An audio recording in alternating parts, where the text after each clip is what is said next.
Welcome back to Focus on 5. Many of us take CPR classes to help us be prepared to save lives in the event of an emergency. But what about our pets? Today, we get a lesson on how to save your animal if they are ever in need of CPR.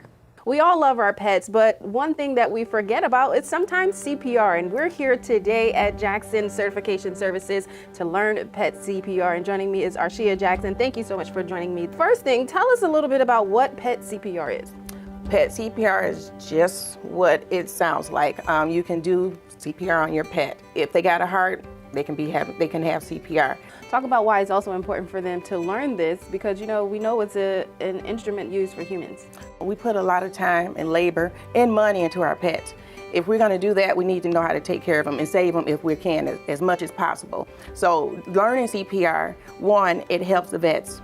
Because for us as a human, when we have CPR, we have the ambulance service come pick us up, do what they need to do to get us to the emergency room for them to take over. But as a pet, you are the ambulance service, us. So what we have to do is know how to do CPR and buy them time to get them to the vet hospital. Kind of walk us through a little bit about how you do this Pet CPR, for people who aren't well versed on it. So first and foremost, if they're already unresponsive, I'm sure, to check a femoral pulse on your pet is always underneath their back leg, and it's right in the femoral artery where ours would lay, but it's just in their back leg. Now, once you check a pulse, you can check for breathing by looking for chest rise and fall.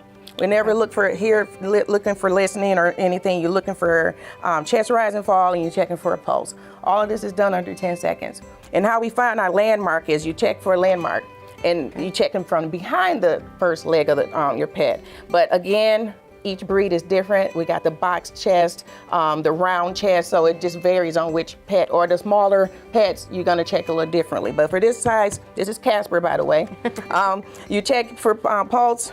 The hand that's closer to the behind, that's the one that's doing the pumping. And the same thing, you want to be behind the pet, right over, and you're going to set your hands up as if you were doing regular human CPR, and you're doing still the same thing.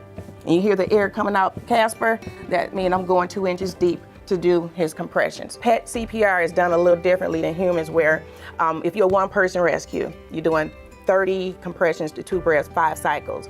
These are cute little pets. We only doing it 2 cycles. Okay. It's 30 compressions, 2 breaths, 30 compressions, 2 breaths, and then you recheck for a pulse. But after that, they Pro Pet Hero suggested that if you're showing progression, you continue, but if not, it stops. With humans, we also have our very own first aid kits. Do you suggest that for pets also? Absolutely. Our pets, I think they get taken care of more better than we do.